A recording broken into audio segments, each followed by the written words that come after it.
jangan lupa mahasiswa dengan jumlah ribuan pertama kali yang menduduki gedung DPR itu adalah mahasiswa IAIN. Yang dipimpin jenderal lapangannya, korlapnya itu namanya Ray Rangkuti. Dan ini perlu kita ingatkan pada siapapun yang berkuasa ya. Kalau sekarang kalau kelihatan belum ada kejengkelan publiknya, orang akan sanjung-sanjung. Tapi yang nyanjungin lah biasanya yang pertama kali mundur kalau ia melihat Anda udah mulai di tepi jurang. Iya. Saya itu ngomong sejarah loh yang jangan dikaitkan kemana-mana. Enggak.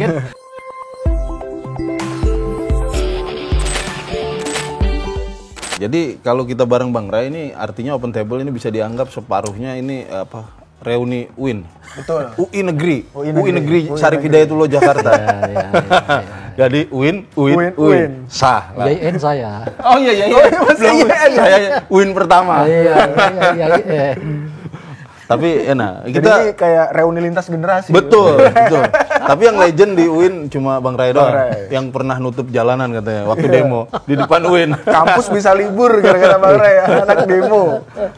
Ntar dulu, kemarin ini kita ketawa-ketawa, tapi Bang Ray kemarin bikin pernyataan ini kayaknya agak kesel sambil kesel bikin pernyataan Bang Ray. Dan lumayan banyak dikutip-kutip media ini. Soal Bang Ray cerita tentang sekitar tahun 98 ya, sekitar reformasi. Waktu itu 1 tahun lah ya, 1 tahun setelah 8 bulan atau berapa gitu ya, Soeharto terpilih, terus terjadi demo besar. Salah satu isunya adalah anaknya Soeharto Tutut itu jadi menteri sosial waktu itu ya. Pasca pemilu. Sebenarnya sebelum pemilu itu juga udah mulai kan. Saya sendiri di kampus saat itu pernah ngadain demonstrasi menolak aktivitas staf kampusan itu, yang senam pagi tapi kaosnya warna partai politik tertentu gitu loh, warna peserta pemilu tertentu gitu, kuning lah, waktu itu. Nah akhirnya kita saya inisiatif kita mau protes gitu, tapi tentu 2-3 hari setelah itu ya. Dan di luar dugaan saya ternyata sambutannya luar biasa gitu loh. Mahasiswa semua ikut sehingga satu auditorium itu penuh. Wow. Auditorium dulu sekarang namanya Wisma apa gitu. Yang di tengah-tengah itu. Yang di tengah-tengah yang lama. Jadi itu penuh semua. Iya. Sehingga Purek 3-nya terpaksa turun lalu mengakomodir permintaan kita agar seluruh kampus itu netral dari politik, kira-kira gitu. Memang waktu itu kalau nggak salah memang ada gerakan kuningisasi gitu loh ya. Ya saat itu kan terjadi. Ngecat karena ada target kuning. Mereka. Iya. Targetnya harus menang di angka 80%. Wow. Saat itu gitu ya. Sedangkan di sisi lain ada gerakan Mega Bintang waktu itu ya. Ada Mega Bintang, tapi juga banyak lah saat itu gerakan mahasiswa juga mulai membesar gitu. Nah sampai pemilu 97. Setelah 97 dan memang mereka menang. Iya. Dalam hal ini Pak Harto bersama Golkar itu sampai 74,sekian%. Tingkat kemenangannya hampir di 80% itu tadi, hampir 75% kan. Nah, di bulan Maretnya penyusunan anggota kabinet. Salah satunya yang diangkat itu adalah Mbak Tutut atau Siti Hardianti Rukmana kan. Sebagai Menteri Sosial loh, bukan sebagai Wakil Presiden. Itu belum sampai level Wakil Presiden. Menteri Sosial gitu. Dan itu yang mengkulminasi istilah KKN itu ya. Ini dia di bulan Maret ya dipilih itu, dilantik Januari, Februari, Maret ya.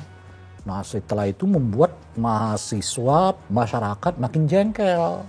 Makin istilahnya makin marah lah. Udah di ubun-ubun pecah lah itu kemarahan. Ekonomi lagi turun. Bla bla bla kok masih anaknya dorong jadi ini jadi itu macam-macam gitu ya. Kesannya memang ingin ada pewarisan kekuasaan itulah kan. Nah, dan muncullah kemudian demonstrasi yang itu kemudian kita inisiatif untuk menduduki gedung DPR. Jangan lupa mahasiswa dengan jumlah ribuan pertama kali yang menduduki gedung DPR itu adalah mahasiswa IAIN. Yang dipimpin jenderal lapangannya, korlapnya itu namanya Ray Rangkuti. Dari ini LSAD, lingkar studinya waktu itu LSAD. Itu Ray itu di mana ya sekarang? Saya juga nggak tahu. Legend inilah yang artinya waktu itu kampus-kampus lain masih pada setengah bangun, masih pada ada apa nih gitu ya. Jadi kita ribuan ya. Mungkin sekitar 3-4 sampai 4 ribuan mahasiswa saat itu. Dari semua karena resmi. Jadi almarhum Azumardi Asra saat itu saya pejabat rektor, Pak rektor saya lupa. memerintahkan seluruh mahasiswa harus datang ke DPR. Wah, keren juga Pak. Keren, ajarannya. itu Iya, perintah. waktu itu Dan saya masih ngerasain rektor IAIN ya atas nama rektorat lah ya, Iya. itu adalah rektorat pertama yang meminta Soeharto mundur secara formal. Pak Jumardi Adra. Pak Jumardi Adra. Almarhum. Jadi mereka buat surat dengan kop institusi, dalam hal ini IAIN kan, resmi ditanda tangan, besertaan kita masuk ke DPR itu, kita masuk jam 10, jam 12 rektorat datang dan menyerahkan draft surat itu ke ketua pimpinan DPR saat itu Pak Harmoko kan, pimpinan DPR-nya gitu. Itulah menurut sepanjang pengetahuan saya, institusi resmi dari kampus dan rektor resmi dari kampus menyatakan Soeharto mundur. Wah, ini dengan kop surat resmi juga. Gitu. Wah, ini bisa jadi 2 episode nih. Iya. Ini cerita sejarah dulu. Menarik tapi Bang. Iya, iya, Jadi menarik. apa yang mendorong gerakan mahasiswa itu tadi salah satunya. Orang udah mulai jengkel, muak ya. Padahal cuma jadi menteri. Menteri sosial, bukan calon wakil Itu pun presiden. menterinya bukan strategis kan? Dan Iya. itu saya ingat, saya waktu itu anak SMA Bang, waktu itu. ya. Waktu SMA. Waktu ada build up-nya tuh ketika Mbak Tutut mau diangkat itu disosialisasi dulu. Kerasa tuh. Ada debat-debat iya, dulu. Artinya iya. ada sosialisasi, nggak langsung dicoba ada build up-nya. Jadi biar supaya orang ngerti. Ya. Bahkan saya ingat banget di salah satu sekolah di waktu ketika sekolah tuh guru PPKN saya bilang menormalisasi itu, bilang kalau memang bagus nggak apa-apa toh. Ya, Katanya, Mbak Tutut kan kaya, ini artinya dia punya. Waktu itu kan kita nggak ngerti apa-apa ya. Itu kayak sekarang ya. Iya, Ada dinormalisasi. upaya Bagus, normalisasi ada normalisasi. gitu ya. Ya ada upaya sosialisasi awal-awalnya Iya. dengan beliau hadir, Hini hadir itu. Nggak ada, memang saat itu tidak seperti ujuk-ujuk ya. Tapi ya itu tadi kejengkelan orang udah memuncak ya. Makanya 3 bulan setelah itu, yaitu 21 Mei kan, Iya. Pak Harto menyatakan berhenti sebagai presiden gitu. Cuman 3 bulan. Cepat itu. Iya betul. Oh, iya. Kalau kejengkelan Menteri-menterinya kan mundur. Maret 98 Oh kan? iya betul. Maret, April, Mei. 2 bulan setengah malah. Menteri-menterinya mundur secara Mundur massal gitu ya. satu-satu gitu. Wah. Dan ini perlu kita ingatkan pada siapapun yang berkuasa ya. Kalau sekarang kalau kelihatan belum ada kejengkelan publiknya, orang akan sanjung-sanjung. Tapi yang nyanjungin lah biasanya yang pertama kali mundur kalau ia melihat Anda udah mulai di tepi jurang. Iya. Tuh. Dan itu udah dialami. Dan itu kisah sejarah di mana-mana. Oleh karena itu ya selalu hati-hati pada sanjungan yang berlebihan. Nah, Ujian yang berlebihan. ini menarik Bang. Kemudian mengingatkan kita kemarin kan tadi Bang Ray itu sempat mengingatkan. Saya itu ngomong sejarah loh yang jangan dikaitkan kemana-mana. Enggak. Kan? tapi mau nggak mau saya kaitin nih. Mau nggak mau saya kaitin kan. Gue sebagai milenial gitu kan, yang di tahun-tahun itu gue TK gitu loh, masih TK gitu ya, kan nggak ngerti soal itu. Kemudian hari ini gue merasakan kok ada kemiripan gitu soal normalisasi, misalkan ada sosialisasi gitu, kemudian terus ada arah pewarisan. Kita dengar hari ini di MK yang nanti ini lagi berproses kan, katanya akan diketok gitu, yang arahnya adalah ke pewarisan juga kayak gitu. Jadi agak menarik kemudian. Kita tahu juga berusaha sekeras mungkin kan berpikir objektif sebetulnya, berposisi objektif. Kita tahu mengapresiasi kinerja Pak Jokowi kalau memang itu bagus dan selama ini kita mengapresiasi, tapi kemudian ada garis batas yang menurut kami juga tidak bisa dilanggar gitu loh. Iya, itu kan nepotisme itu kan salah satu ikon reformasi yang ditolak kan. Betul, KKN itu. KKN tuh. Korupsi. Dan tiga-tiganya itu tidak terpisah. Ya, Itu satu tarikan napas. itu 3 pintu masuk ke salah satu pintu, Itu tiga-tiganya saling kena. terkait, gitu. Korupsi itu muncul karena ada nepotisme. Nepotisme itu besar karena ada didukung kolusi. oleh korupsi dan sebagainya. Nah itu jadi terkait tuh, nggak bisa terpisah-pisah. Korupsinya aja, kolusinya jangan enggak. Karena kan kita udah mengalami secara faktual kan. Nepotisme ini kan turunannya yang paling dasar itu adalah dinasti politik kan. Dinasti dulu baru berkembang menjadi nepotisme. Karena di dalam nepotisme itu kan udah mulai bergabung keluarga versus keluarga yang lain, kan kira-kira gitu. Betul. Nah, selangkah dari itu menjadi apa yang sekarang kita sebut sebagai pemerintahan yang dikuasai oleh para pemilik modal dan juga para pengambil kebijakan. Iya. Despotis jadi. Ya, apa istilahnya sekarang itu? Lupa istilahnya itu. Nah, ini berbahaya. Gitu. Berbahaya apa gitu? Karena kemudian semua kebijakan publik tergantung pada dua segmen ini. Mereka pengambil kebijakan plus juga dengan apa namanya itu ya dinasti politik ini kan. Gitu. Kebijakan publik itu diantara mereka aja. Oligarki kata orang sekarang tuh. Oligarki. Itu yang disebut dengan oligarki itu, yaitu para pengambil kebijakan bertemu dengan para pemilik modal untuk membuat kebijakan yang mengatur publik untuk kepentingan mereka aja sebetulnya. Dan itu membatasi akses publik terhadap dengan sendirinya, itu nggak akan sehat. Nah makanya kan saya sendiri ya secara pribadi agak jengkel tuh dengan dinasti-dinasti.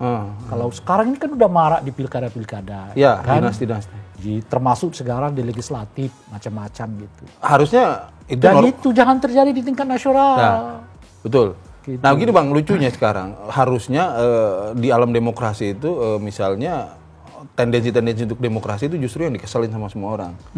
Nah ini lucu kemarin, dia dipanggil seminar atau apa gitu diskusi ngomongin demokrasi, ngomongin dinasti. Politik dinasti malah ditegur orang, malah jengkel orang dengernya. Wah jangan kenceng-kenceng katanya. Nah ini kan normalisasi udah ada kayak begitu. Ada yang menegurnya begitu. Iya Bang. Itu kan artinya udah terjadi normalisasi Bang. Ada yang itu ya memang saat ini juga agak, kalau saya sih sedih juga lihatnya karena orang menganggap bahwa dinasti politik itu ya namanya demokrasi. Nah itu Bang argumennya. Kenapa orang ada argumen bahwa setiap orang berhak. Kemudian sebenarnya hak itu kan tetap ada batasan kemudian. Ya kan kalau nggak ada batasan mengapa ada persyaratan sehat jasmani dan rohani? Nah, nanti mengapa harus 40 tahun? Ya kan? Mengapa harus warga negara Indonesia asli? Mengapa harus ada presidensial threshold? Kan? Mengapa? Yang paling prinsip itu yang Anda sebutkan tadi. Kenapa harus ada presidensial threshold? Kenapa ada parliamentary threshold segala-galanya? Kalau mau berdasarkan itu, ya bebaskan itu semua. Ya kalau argumennya cuma biar rakyat yang menentukan ya, nanti jangan-jangan menghukum koruptor. Argumennya itu rakyat yang menentukan. Dia kenapa dihukum atau enggak? Dibatasi haknya? Dan kalau mau berbicara tentang itu karena demokrasi justru yang menginginkan itu gitu loh Pak. Betul. Jadi jangan membayangkan demokrasi itu kemudian bablas wae gitu loh. Enggak, demokrasi itu nilai. Seperangkat nilai, apa nilainya? Bertujuan dan berorientasi pada kepentingan publik. Dan menurut saya begini Bang ya, di saat kita ribut-ribut soal ini, soal politik dinasti, soal kekuasaan dan lain sebagainya, disinilah prinsip-prinsip demokrasi itu kemudian kita diingatkan lagi yang paling dasar Bang ya. Soal misalnya hal teknis 2 periode aja cukup. Ya. Misalnya gitu. Kenapa? Ya karena kalau lebih dari itu, nah kalau bisa berubah. Kalau pakai tadi argumen yang tadi tuh, kenapa sih harus dibatasi 2? Selama dipilih rakyat, boleh dong 3 kali, 4 kali. Bablas kan? Biar rakyat yang milih. Biar rakyat yang milih. Kan bablas kan? Bablas. Kalau mau pakai teori itu tadi. Artinya kita akan menghancurkan republik itu sendiri dan kembali ke Orde Baru. Orde Baru bahkan jauh lagi bisa ke Baiblat, Bayi darah. Jadi kalau bilangnya dulu juga kan Orde Baru itu melalui pemilu loh. Meskipun pemilunya acak-acakan macam-macam, tapi dia melalui pemilu. Dia enggak tiba-tiba ditetapkan jadi begitu aja. Betul juga. Dan sebenarnya saya tuh pernah baca juga gitu, ada penelitian soal dinasti demokrasi. Jadi dinasti-dinasti yang menumpangi demokrasi. Oh ya, itu tadi salah satu argumen tuh tadi biarkan rakyat yang memilih, ya kan? Ada lagi tuh sekarang. Kalau kompeten bagaimana? Tapi kan yang kompeten bukan dia aja, banyak sekali di Republik ini yang kompeten. Cuman dia anaknya presiden, yang ini bukan gitu loh. Dan itu saja udah nggak ini. Dan itu kan menutup ruang alternatif bagi masyarakat kemudian kan. Momentum ini sangat Bang ya, sangat krusial. Artinya begini, kita bayangkan suasananya mungkin akan sangat berbeda ketika misalnya gugatan ini diajukan setelah pemilu misalnya. Artinya kan imajinasi orang tidak serta-merta bilang oh ini untuk menggolkan satu orang gitu misalnya. Betul, apalagi kan itu ditengarai ada kesan yang cukup kuat ya dengan berbagai upaya seolah-olah uji materi ini dilakukan demi itu gitu loh. Itu yang muncul kan. Mau tidak mau kita tergiring ke situ kan, karena memang konteksnya begitu. Dan posisi hari ini kita sebagai alumni UIN harus bangga juga. Salah satu yang menentang itu kayaknya Pak Wahidudin. Senior kita juga. Ada harapan UIN juga. Sebelum ngobrol lebih serius nih, saya mau tanya dulu agak intermezzo Bang. Bang, Bang Ray ini salah satu ciri khasnya pakai peci, Bang. Peci hitam. Kenapa sih, Bang? Senang banget peci hitam, Bang. Dari dulu. Kalau saya pakai peci makin ganteng ya. Aduh. Kirain ada anu ideologis gitu, biar kayak Soekarno atau apa, ternyata biar ganteng. Saya dulu kenal Bang Ray tuh di Ciputat tuh kenal, maksudnya tidak saling kenal, tapi saya namanya Ray. Awalnya masih ngeliat nggak pakai peci, tapi lama-lama pakai peci. Nggak, kalau orang Jawa yang lihat, kalau orang udah sering pakai peci itu umurnya berarti udah 50. Kalau ini? Emang ya? Tapi Bang Ray udah lama pakai pecinya. Soalnya seket itu kan dalam bahasa Jawa 50. Sebenarnya itu seket itu seneng ketuan, seneng pakai peci katanya. Nah, Bang, kita masuk ke segmen yang lebih serius nih. Jangan serius Iya. Itu udah serius sekali. Nggak, maksudnya ngobrolnya tetap bercanda tapi konsekuensinya lebih serius ini. Sebab beberapa hari ini kita dalam kondisi yang sangat tegang terus ya. Pusing-pusing kan? ya. Pusing. Tapi sepakat nggak Bang, hari ini kita dalam posisi genting menunggu ini? Ya, apa namanya? Saya sih melihatnya ya sekarang ini secara politik ada bandul yang berubah nih. Oke. Apa tuh? Gimana? Kalau sebelumnya tentu ya ada dorongan yang kelihatan kuat untuk memberi semacam fasilitas bagi kemunculan tokoh anak muda begitu ya. Dalam hal ini ya mungkin Gibran begitu. Yeah. Nah, situasi politiknya menurut saya dalam beberapa hari ini justru terbalik. Sedang berbalik. Seiring dengan mencuatnya terus-menerus sikap kritis publik ya. Yeah. Nah, ini menurut saya kalau nggak cermat disikapi oleh Pak Jokowi ya sebagai presiden, ini ya akan merepotkan beliau di masa mendatang gitu. Karena bagaimanapun beliau masih tetap membutuhkan semacam ketenangan politik ini. Kan. Dulu kan selalu kita diingatkan oleh beliau kan, ya jangan gerasak gerusuk gitu ya, kemudian jangan gaduh ya kan, ya. Jadi harus politik yang tenang gitu. Tapi situasi ini ya dengan terus kiprah seperti yang ini yang membuat situasi gaduh. Dan termasuk dia Jokowi. Dan lebih dari gaduhnya itu, kalau gaduh gini-gini sih orang katakanlah perang ide gitu ya, perang visi, perang macam-macam masih oke. Ini mulai ke soal peta-peta politik. Itu yang saya maksudkan tadi ini. Maksudnya gimana? Bandulnya kayaknya berubah gitu. Nah misalnya kan begini, kan pendukung utama Pak Jokowi itu kan PDI Perjuangan. Ya, betul. Dengan kondisi yang kayak begini ini kan, ya mungkin pertanyaannya apakah memang PDI akan masih bersikap seperti yang lama juga gitu. Pokoknya Pak Jokowi apalah namanya ya, kita di belakang Pak Jokowi lah, kira-kira gitu. Ya. Nah setelah situasinya begini kan menurut saya kan tentu dia berhitung juga kan. Gitu. Kalau begini-begini terus kita nggak dianggap, bahkan punya kecenderungan ditinggalkan, kan kita harus belajar mandiri juga kan kata mereka. Gitu. Nah itulah yang saya sebut tadi, kayaknya bandulnya berubah. Nah istilah saya itu, kalaupun misalnya kan secara formal, legal formal ya, pembatasan itu ditiadakan, dimulai dari 17-20 macam-macam lah ya, kan. Saya kira belum tentu ini kansnya Gibran itu terbuka seperti sebelum-sebelumnya. Karena pertama begini, putusan itu nanti kan akan dikonsultasikan ke DPR untuk mengubah PKPU kan. Nah, kalau saya baca dengan komposisi politik seperti saat ini, DPR itu mungkin dikuasai oleh quote and quote blok lain di luar Pak Jokowi itu. PDI, Nasdem, P3, kemudian PKB dan PKS. 5 partai itu. 5 partai itu saya hitung total kursinya 314. Jadi 55 sampai 60% dari jumlah kursi di DPR. Kan. Nah sebaliknya itu. Jadi kalau nanti KPU ke sana berdiskusi soal kemungkinan revisi pasal ini di PKPU, boleh jadi yang 5 partai ini kan tolak kan. Nggak usah kita pakai sekarang, nanti aja deh 2029 macam-macam gitu. Jadi nggak mudah juga. Dan itu yang saya sebut kayaknya bandul berubahnya. Apalagi kalau kita lihat sekarang barisan yang kita kenal dahulu merupakan pendukung setia Pak Jokowi gitu ya, yang ikhlas dukungnya beliau sekarang juga mulai berteriak kan. Jangan begitulah, jangan begitu.